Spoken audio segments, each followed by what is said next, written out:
La synodalité, ce que l'Esprit dit aux Églises. La synodalité, c'est un thème qui a fait couler beaucoup d'encre ces derniers temps. C'est le thème du dernier synode lancé par le pape François. Dans quel contexte est-ce que ce thème a été abordé, a été creusé? Nous sommes tout d'abord dans un monde en mutation rapide, avec un changement de société de plus en plus accéléré, poussé en avant entre autres par les changements technologiques qui s'accélèrent de jour en jour. C'est aussi un monde fracturé, un monde où on a de plus en plus de différences entre les riches et les pauvres, où de nouveaux conflits surgissent à travers le monde. C'est finalement un moment de l'histoire de l'Église où les abus sortent de partout, sont mis en lumière de partout. C'est un moment où on voit ces abus qui peuvent être de toutes sortes, mais qui sont en tout cas toujours, premièrement, des abus de pouvoir. Donc, de grandes questions sur la gouvernance de l'Église, etc. Et puis, j'attire votre attention sur le fait que le thème est communion, participation et mission pour ce synode sur la synodalité.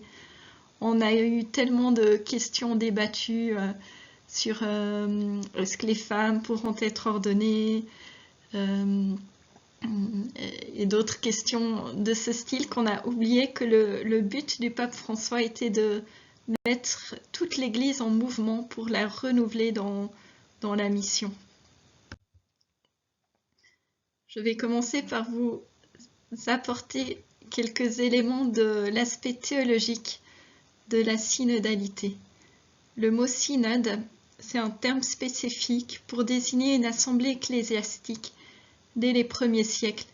C'est-à-dire que ce n'est pas quelque chose qui vient d'apparaître maintenant. C'est un terme qui est très ancien, qui déjà dans les premiers temps de l'Église signifiait toute assemblée, toute réunion de l'Église. Ensuite, qu'est-ce que ça signifie de façon étymologique, ce mot de synode? Eh bien, en grec, ça signifie le chemin que fait ensemble le peuple de Dieu, avec un préfixe syn qui signifie avec, et ensuite le mot grec ouodos qui signifie le chemin. Ça a été traduit en latin par les mots synodus ou concilium, synode ou concile. Voilà, donc deux mots. Et ce terme de concile, il amène aussi autre chose, parce qu'il fait référence au terme hébreu kal, qui signifiait l'assemblée convoquée par le Seigneur, le peuple hébreu rassemblé au pied du Sinaï, par exemple. Et il a été traduit, ce mot de kal, en grec par le terme ecclésia, qui donne église. Donc on voit de nouveau, à travers la traduction latine concile, un nouveau lien profond entre le mot synode et le mot église. Et en creusant un peu tout ce champ sémantique de synode, on voit qu'il y a deux mouvements: être réunis par le Seigneur, l'assemblée, et aussi cheminer ensemble, être rassemblés en un lieu et ensuite ensemble se mettre en marche vers un autre lieu. Eh bien, dans la Bible, on voit que déjà le peuple hébreu vit ces deux mouvements. Il est rassemblé par le Seigneur, au pied du mont Sinaï par exemple, et c'est aussi le peuple qui a vécu l'exode, qui s'est mis en marche dans le désert pour suivre le Seigneur, pour suivre la nuée qui symbolisait la présence du Seigneur auprès de son peuple. Déjà encore plus, de façon encore antérieure, Abraham est aussi celui qui a été appelé, convoqué par le Seigneur et qui s'est mis en route. Et dans cette vocation d'Abraham, dans cette vocation du peuple hébreu, on voit que la vocation que Dieu donne, elle a toujours un aspect à la fois personnel, il appelle un homme, Abraham, et à la fois communautaire. Abraham sera le père de tout un peuple, et c'est présent dès le début dans l'appel que le Seigneur lui adresse. Et donc pour nous aussi chrétiens, dans notre appel, dans notre vocation de chrétien, il y a toujours cet aspect à la fois personnel et communautaire. La synodalité, le synode a aussi des racines dans la révélation du Nouveau Testament. Tout d'abord, les premiers à avoir tenu conseil en vue de sauver les hommes, en vue de faire advenir le salut, c'est la Trinité. Et du coup, la Trinité est vraiment le modèle de toute réunion dans l'Église. Ils ont tenu conseil en vue d'apporter la plénitude de la révélation sur la terre. Et à l'issue de ce conseil, le Fils est venu, s'est incarné, et il a donné l'Esprit Saint. Voilà, c'est la première mission de l'histoire chrétienne. C'est la mission initiale dans laquelle prennent source toutes les missions de l'Église. C'est aussi la communion dans l'Esprit Saint, la communion donnée par l'Esprit Saint qui est la source de toute communion dans l'Église et de toute unité à laquelle on peut parvenir dans une assemblée synodale.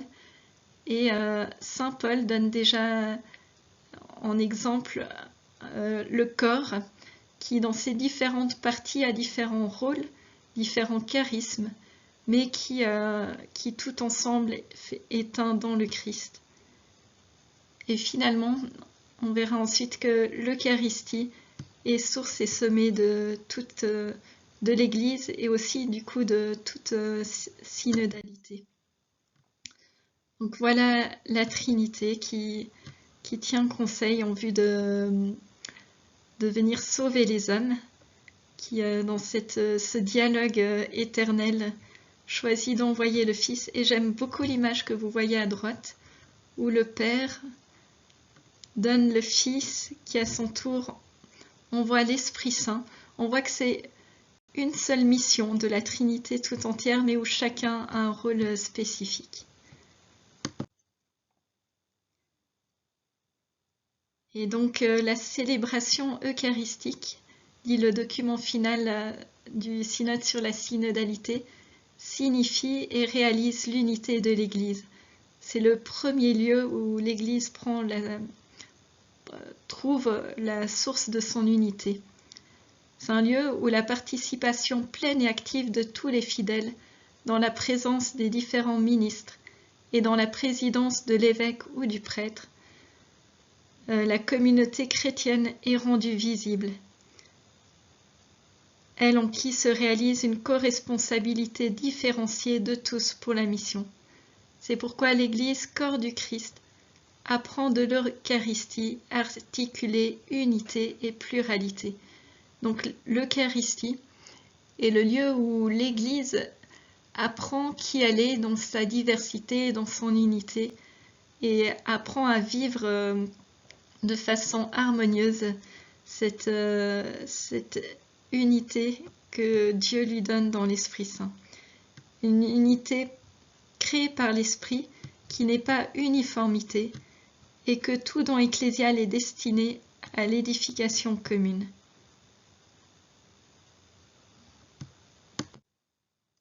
En résumé, le chemin synodal est un type d'agir qui correspond profondément à l'être de l'Église, parce qu'il met en relief son état communionnel.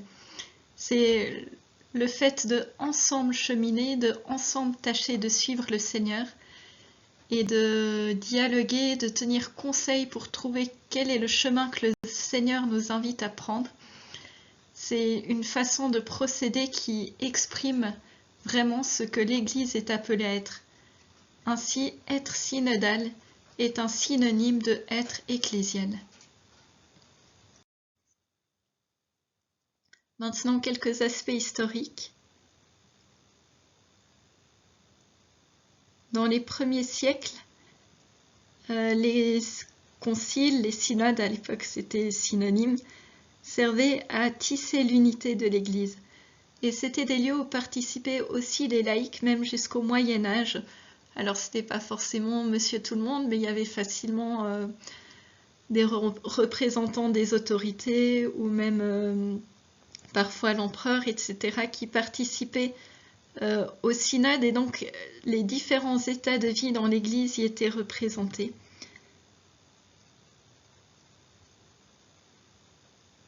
Après l'apparition du protestantisme, l'Église a éprouvé le besoin d'insister sur la vraie doctrine et de lutter contre le subjectivisme, le fait que chacun pouvait être sa propre autorité,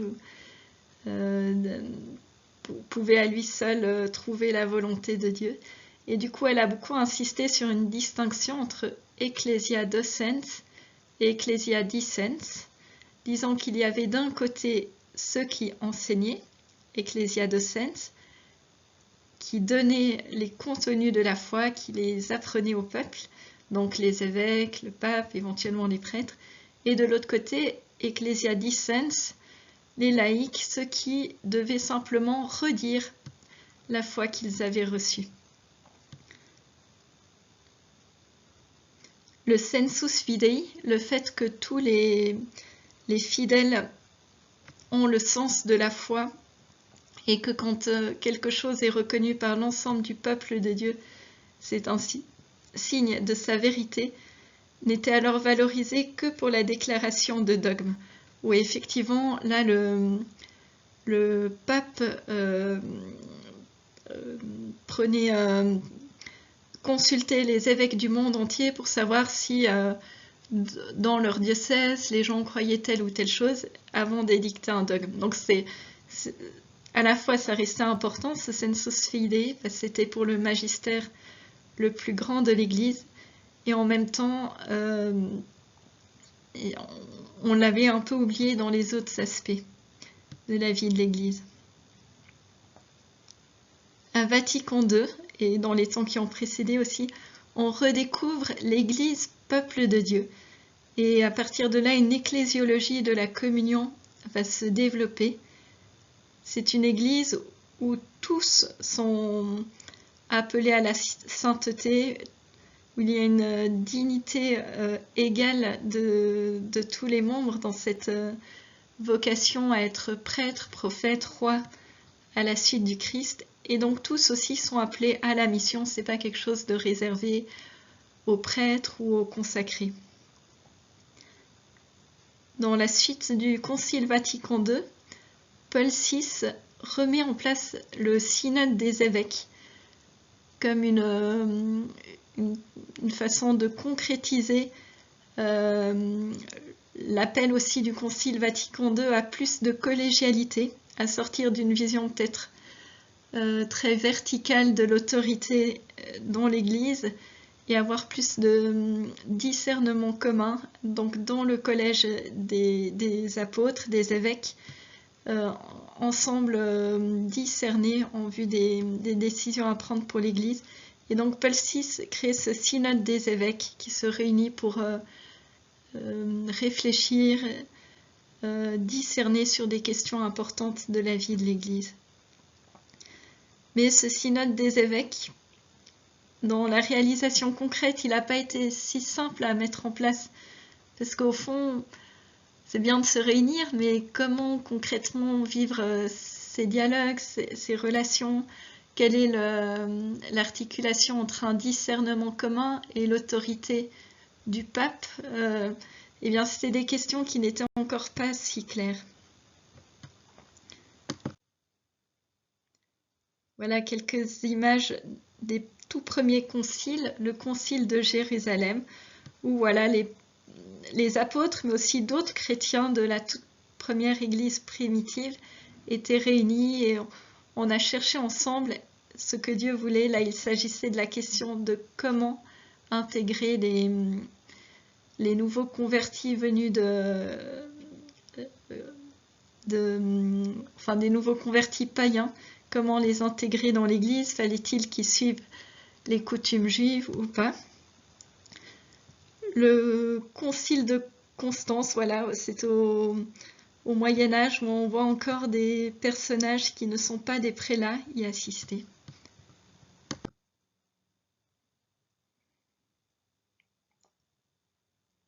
Et maintenant, dans le moment actuel, pourquoi le pape François a-t-il lancé ce synode sur la synodalité? Bien, il voit que c'est un moment crucial de l'histoire de l'humanité, où on passe de la modernité à la postmodernité, il y a un grand changement de société. Aussi parce que le monde et l'Église sont héritiers de nombreuses fractures et blessures, et qu'on sent ce besoin de créer l'unité, de travailler à l'unité, au dialogue, pour que ces fractures et ces blessures ne deviennent pas encore plus profondes. Aussi parce que dans l'Église, il y a constamment une exigence de conversion et de rénovation, tant personnelle que communautaire. Ça a été tout un mouvement après Vatican II, mais en fait c'est un mouvement constant et nécessaire dans l'Église. Et puis parce que le fait de marcher ensemble, de se mettre ensemble en route pour chercher la volonté de Dieu, représente un chemin de réconciliation pour restaurer les relations. Et d'ailleurs, les membres du synode ont témoigné dans un des documents qu'à un moment donné, je crois que c'était lors de la deuxième session, ils ont eu le besoin de commencer cette session par un moment une célébration pénitentielle, parce qu'ils se rendaient compte que tous portaient en eux des choses qui faisaient obstacle à l'unité, au discernement commun. Il y a aussi toujours un enjeu dans l'Église de voir les circonstances extérieures qu'on ne maîtrise pas, qui parfois peuvent sembler opposées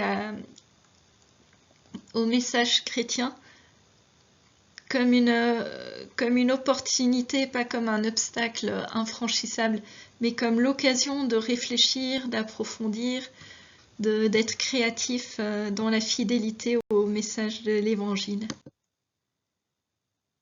Finalement, pour que l'Église devienne effectivement plus synodale, qu'elle soit dans un vrai dialogue qui fasse participer tout le monde, il était nécessaire de ne pas agir que sur des réflexions théologiques ou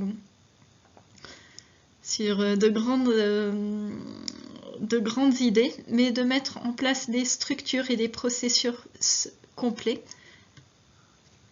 Donc,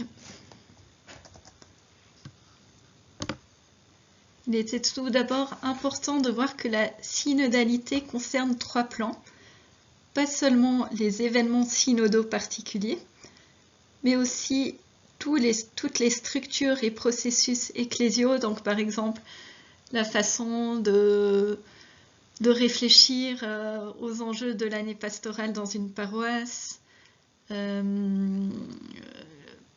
la façon d'organiser une journée de catéchisme, le choix de la façon de célébrer un temps fort liturgique de l'année. Voilà, tout cela a besoin d'être toujours mieux, d'exprimer toujours mieux ce que l'Église est dans sa façon de fonctionner, d'être un vrai lieu de charité, de dialogue. Et même dans le style d'agir ordinaire de l'Église, dans la façon d'aller à la rencontre, d'être attentif aux gens plus éloignés, dans la façon de célébrer l'Eucharistie, que s'exprime le fait que l'Église est un peuple qui ensemble marche, recherchant la volonté de Dieu.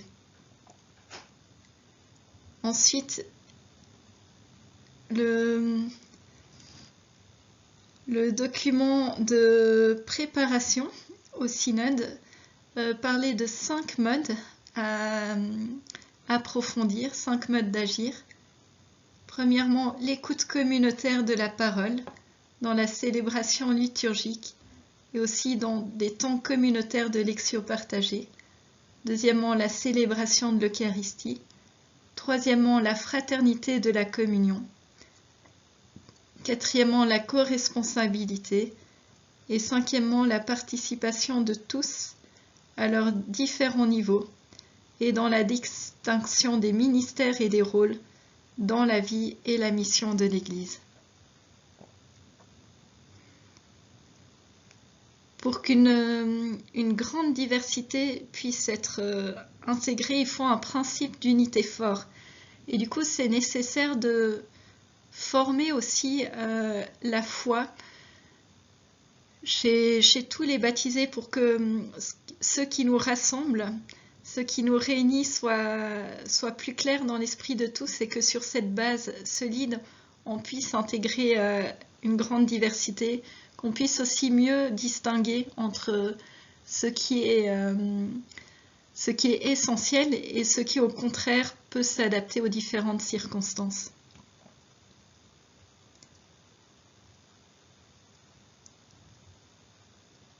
Ce qui est aussi important, c'est de renforcer le sentire cum ecclesia, c'est-à-dire de sentir avec l'Église ce qui est bon et de sentir aussi cette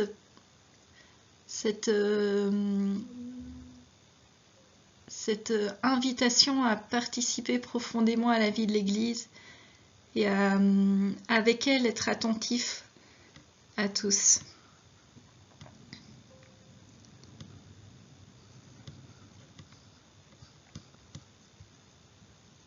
Finalement, on a parfois peut-être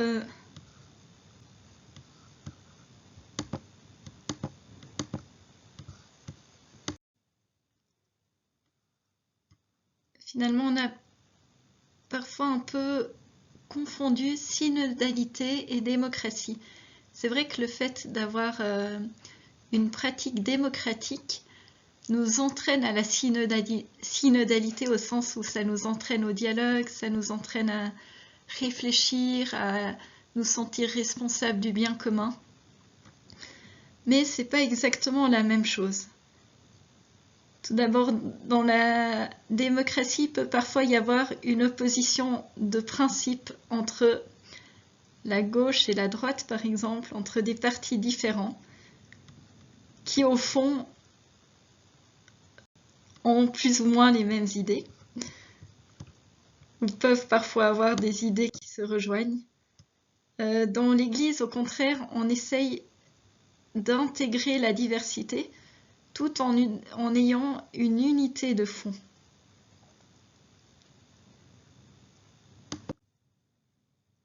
Ce n'est pas non plus la synodalité une lutte de partis où chacun essaye de l'emporter sur l'autre, de gagner contre les autres, ou de critiquer l'autre pour recevoir plus de voix. Mais c'est la même Église qui s'adapte à chaque contexte particulier et qui agira de façon différente si c'est Paul VI qui parle à l'ONU ou si c'est Mère Teresa qui nourrit des pauvres. Et même le pape, s'il célèbre dans un bidonville ou s'il est... ces deux futurs papes, le futur pape François dans un bidonville ou le futur pape Jean-Paul II avec les jeunes, et bien voilà, dans chaque contexte, l'attitude est différente, la façon d'entrer en relation est différente, mais c'est la même Église unie en son fond qui agit. Il ne s'agit pas non plus de faire passer une opinion à tout prix, comme dans un parlement. On ne cherche pas une simple majorité démocratique. Par exemple, ces votations en Suisse où on voit que les objets passent à 60, 51% même.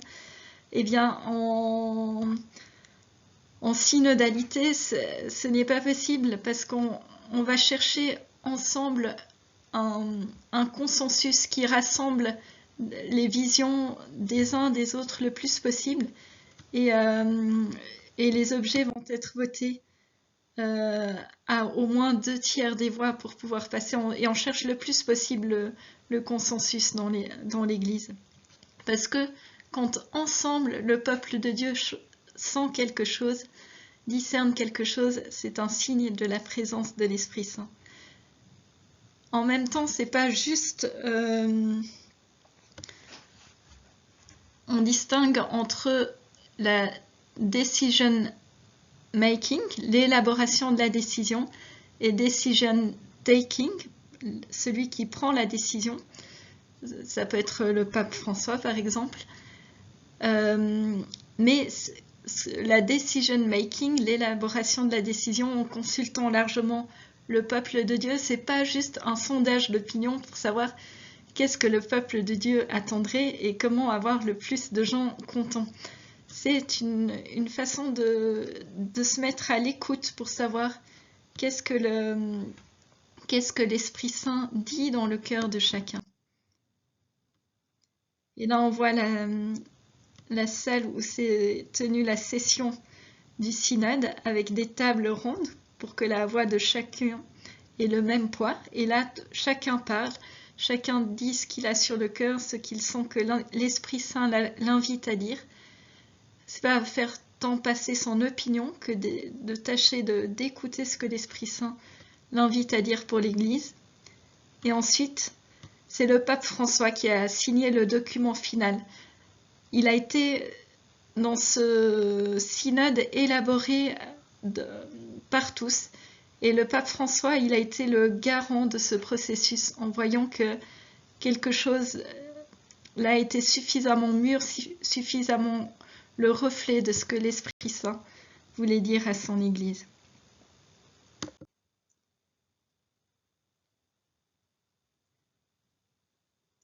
Et donc voilà, pour le synode sur la synodalité, par exemple,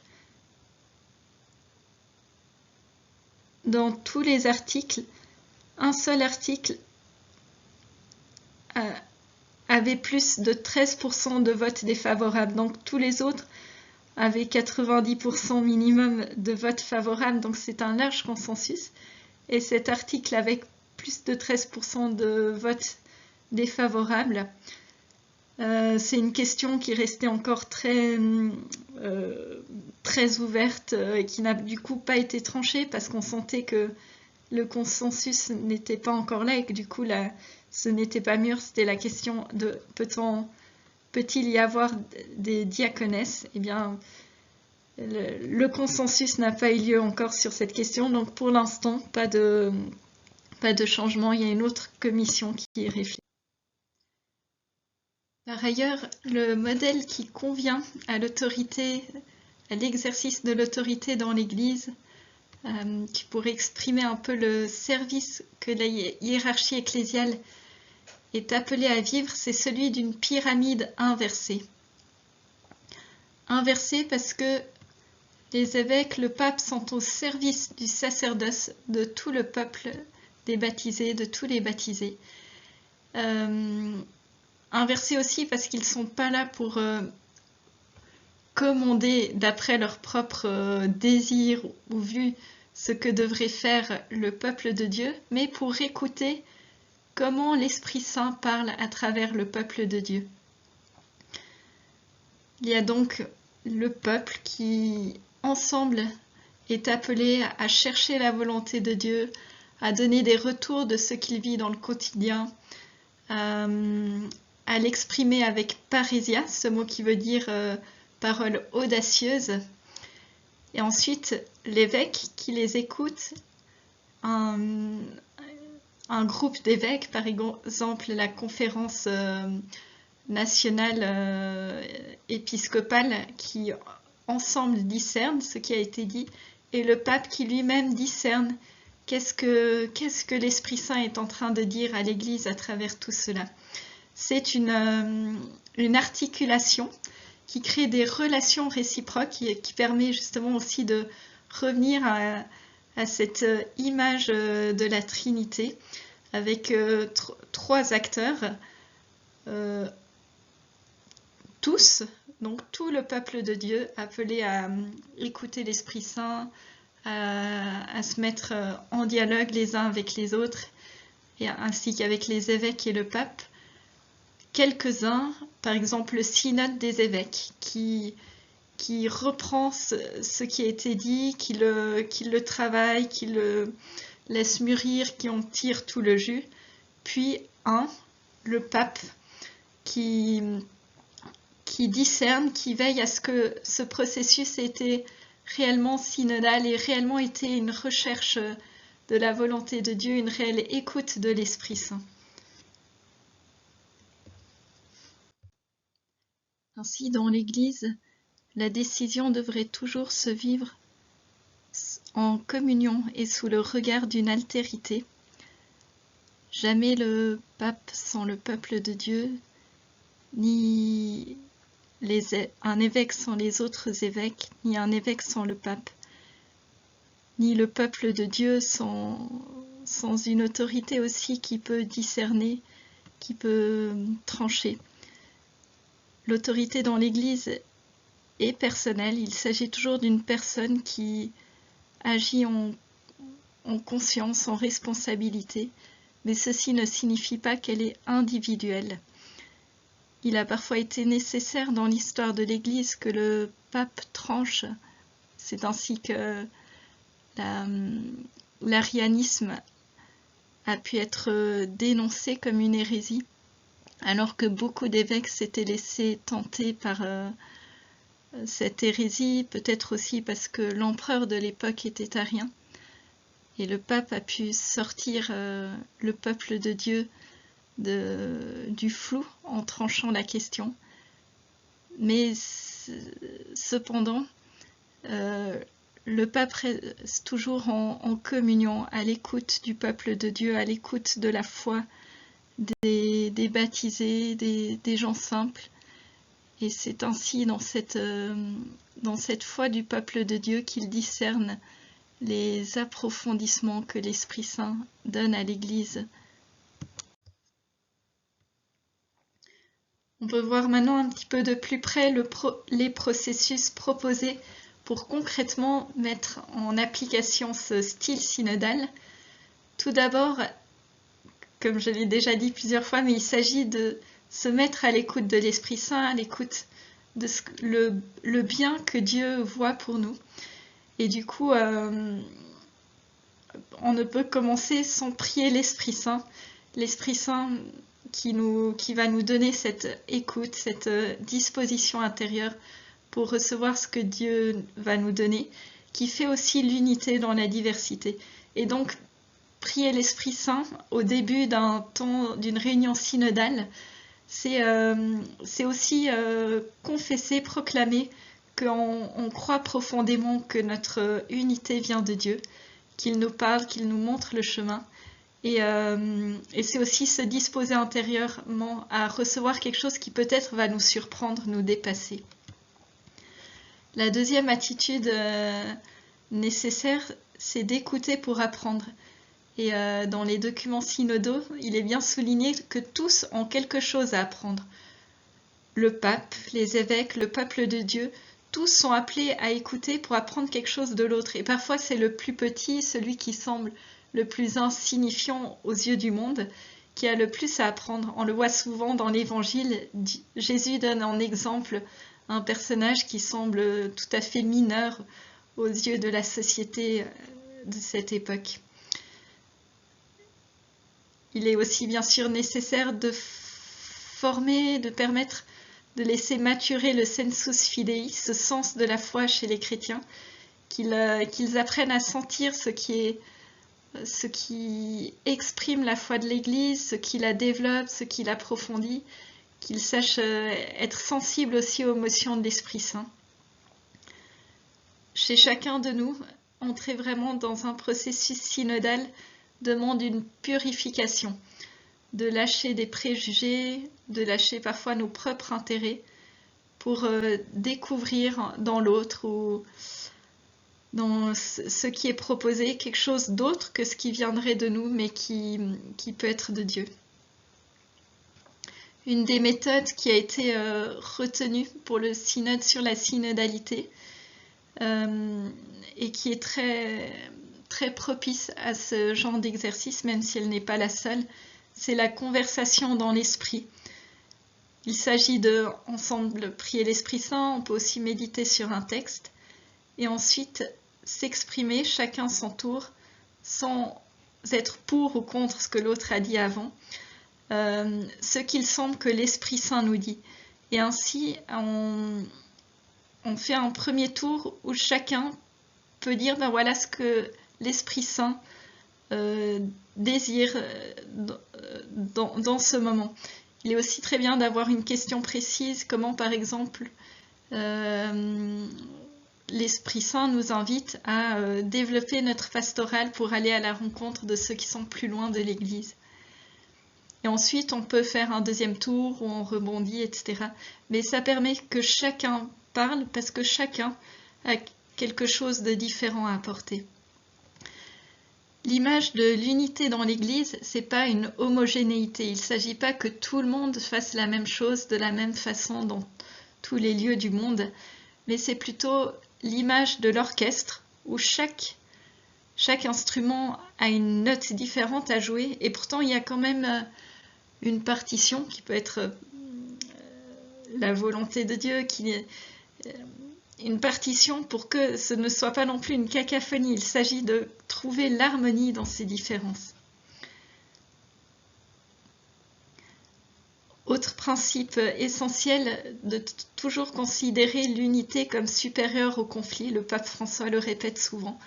Si on commence par comparer nos différences, on risque de se cristalliser dans les conflits. Alors que si on part du principe de l'unité qui nous réunit et qu'ensuite, à partir de là, on exprime des points de vue complémentaires, eh bien, on peut avancer ensemble. Et c'est parfois difficile à penser pour nous qui sommes habitués à une logique assez informatique. 1, 0, c'est le langage informatique, ça passe pas. Et en fait, dans la réalité des relations, de la relation avec Dieu, c'est beaucoup plus complexe. Et voilà, ce principe de d'abord penser à ce qui nous réunit, la foi que nous avons reçue, l'évangile, et à partir de là, de chercher comment intégrer nos différences, c'est beaucoup plus fécond. Finalement, il ne s'agit pas juste de débattre, mais aussi d'arriver à une décision dans un consensus. Peu à peu, quelque chose va se dégager des discussions et on pourra voir que le Seigneur s'exprime à travers cela. Et après la décision vient le moment de l'obéissance, à la fois personnelle et à la fois chorale, c'est-à-dire communautaire. Si on prend une décision, qu'elle a été discernée, qu'elle a été posée, eh bien, le Seigneur nous demande ensuite d'avancer ensemble dans cette direction-là. Sinon, ça ne sert à rien tout ce processus. Le but étant de pouvoir ensemble comme Église avancer sur le chemin. Et ensuite, finalement, il est important de ne pas chercher effectivement à tout homogénéiser, mais de donner des principes généraux qui laissent de la marge pour une adaptation prudente dans chaque contexte, car c'est en contact aussi, en relation avec la réalité particulière de chaque lieu, de chaque situation, qu'on pourra prendre une vraie décision contextualisée. Un exemple nous est donné dans les Actes des Apôtres de ce processus synodal. C'est Saint Pierre qui va avoir ce songe d'une nappe qui descend du ciel avec plein d'animaux interdits de manger pour les Juifs et une voix qui l'invite à en manger. Et ensuite, il se rend chez Corneille. Et voilà ce qu'il partage ensuite à l'assemblée à Jérusalem, à l'assemblée de l'Église, qui se pose la question de faut-il demander aux païens d'être circoncis. Tout d'abord, il parle avec parésia, donc il partage humblement mais avec audace en vérité ce qu'il a vécu. Avant même de partager, Pierre écoute. D'abord, il écoute les avis des uns les autres, ce qui est dit. Ensuite, il prend la parole. Il communique ce qui lui est arrivé. Il témoigne de la proximité du Seigneur. Il raconte ce rêve qu'il a eu et comment Dieu est intervenu dans cette question. Il raconte ses réactions. D'abord, il était déconcerté. Il y a eu de l'incompréhension, ses résistances. Puis ensuite, l'écriture contribue à interpréter le sens de tout cela. Et le fait qu'il ait lui-même partagé humblement, qu'il ait parlé de ses propres difficultés à accueillir cette parole de Dieu, aide aussi les autres à faire le chemin. Et dans le processus de discernement, ensemble, cette première communauté chrétienne va écouter ce que l'Esprit Saint leur dit et ils arrivent finalement à cette déclaration « L'Esprit Saint et nous avons décidé que… » et voilà. N'oublions pas que le synode sur la synodalité avait pour but la mission.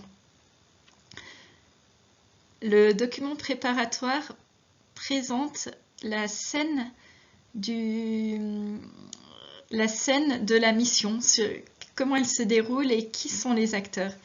Il y a tout d'abord Jésus, il y a aussi les apôtres et il y a la foule qui suit Jésus. Nous voyons tout d'abord que Jésus parle avec tous, particulièrement avec la multitude, les gens les plus ordinaires.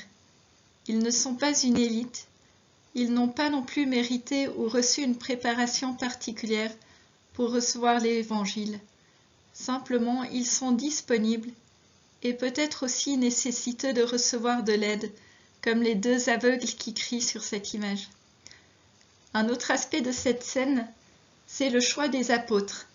Ce n'est pas un privilège ou une position exclusive de pouvoir ou de séparation, mais la grâce d'un ministère inclusif de bénédiction et de communion, grâce au don de l'Esprit du Seigneur ressuscité. Ils doivent garder le lieu qu'occupe Jésus, mais sans se substituer à lui. Non pas pour mettre des filtres, ou on pourrait dire la douane pastorale, à sa présence, mais pour rendre plus facile la rencontre avec lui. Dans le groupe des apôtres, nous découvrons aussi que la mission est une affaire communautaire. Ils sont là pour indiquer la présence du Seigneur et la rendre plus accessible. Finalement, nous voyons que tous les protagonistes sont nécessaires pour que soit effective la mission. S'il manque Jésus et qu'à sa place se trouve un autre, l'Église se transforme en un contraint entre les apôtres et la multitude, dont le dialogue finira par suivre le jeu des intérêts politiques. Sans les apôtres autorisés par Jésus et instruits par l'Esprit, le lien avec la vérité évangélique s'interrompt, et la multitude reste exposée à un mythe ou à une idéologie sur Jésus. S'il n'y a plus Jésus, c'est simplement un contrat entre les apôtres et la multitude, ça peut devenir une idéologie.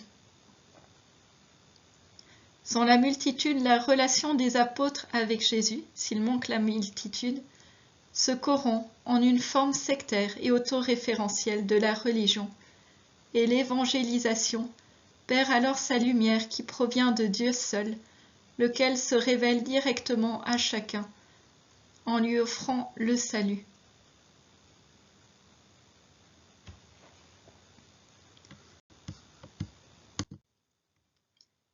Finalement, dans une mentalité ecclésiale formée par la conscience synodale, on accueille avec joie et on promeut le fait que tous les baptisés sont appelés à la mission, tous appelés à être disciples missionnaires. Le grand défi aujourd'hui, c'est d'intensifier la collaboration entre les clercs et les laïcs, et peut-être le fait qu'aujourd'hui, il y ait une une descente, une diminution des vocations de prêtres, de consacrés, qu'ils ne puissent plus tout faire par elles-mêmes, et aussi un kairos pour réveiller ce sens missionnaire chez tous les baptisés.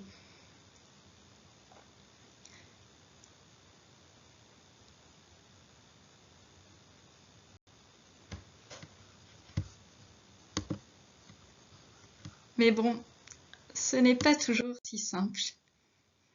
Oui, ça demande là aussi d'approfondir, de creuser les processus synodaux pour que, ensemble, il y ait un vrai projet commun, pour qu'il y ait un vrai dialogue fraternel, une vraie communion dans l'action, et que la mission puisse aller vraiment à la rencontre de ceux qui sont encore aux frontières, aux marges de l'Église. D'ailleurs, nous ne sommes pas appelés à communiquer la foi seulement entre nous. Le but du dialogue synodal n'est pas juste d'avoir des relations plus saines entre nous, même si c'est déjà essentiel et très beau, mais aussi de communiquer la foi avec tous les hommes.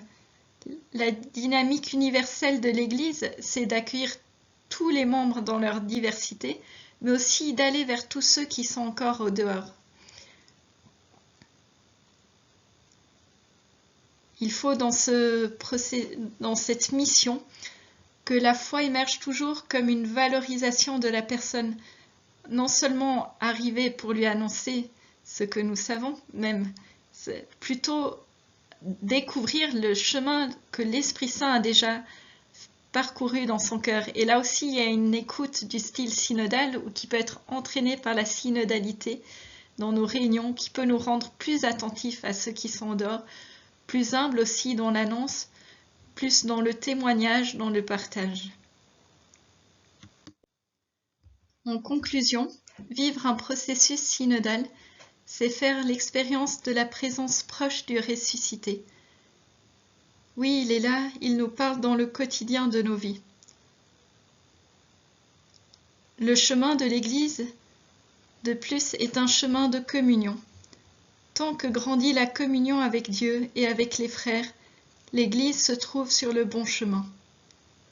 C'est toujours un critère qui peut nous signifier la santé, la sainteté de nos communautés ecclésiales. Un autre enseignement du processus synodal, c'est qu'il n'y a pas d'opposition entre la dimension verticale et la dimension horizontale de nos vies. Être à l'écoute du frère nous aide à être mieux à l'écoute de Dieu, et désirer entendre Dieu devrait nous rendre plus attentifs dans l'écoute de nos frères.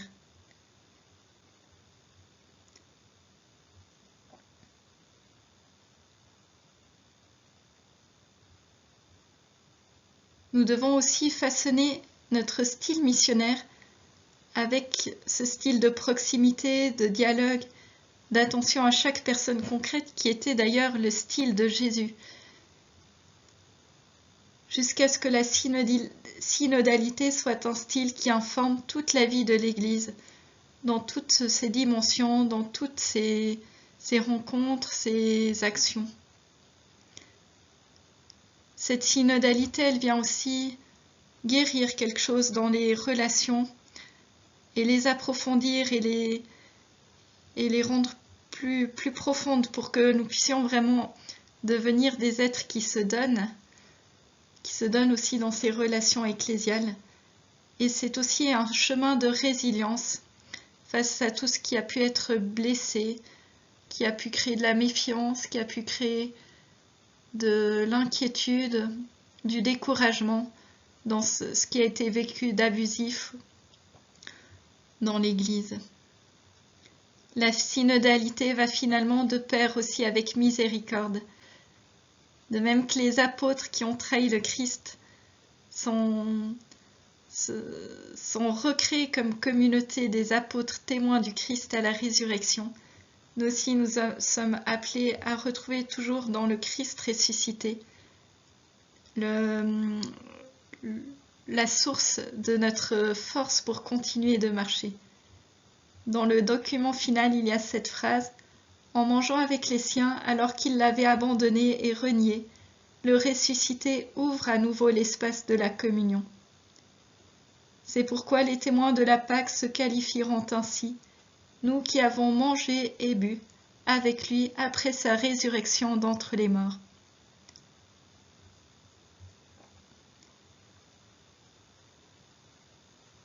Finalement, si le mot synodalité est peut-être nouveau, ce n'est qu'une conscience nouvelle d'une réalité que Dieu a invité toute l'Église à vivre depuis le début. Et je vous laisse sur une dernière citation. Le sens ultime de la synodalité est le témoignage que l'Église est appelée à rendre à Dieu, Père et Fils et Saint-Esprit, harmonie d'amour qui sort d'elle-même pour se donner au monde.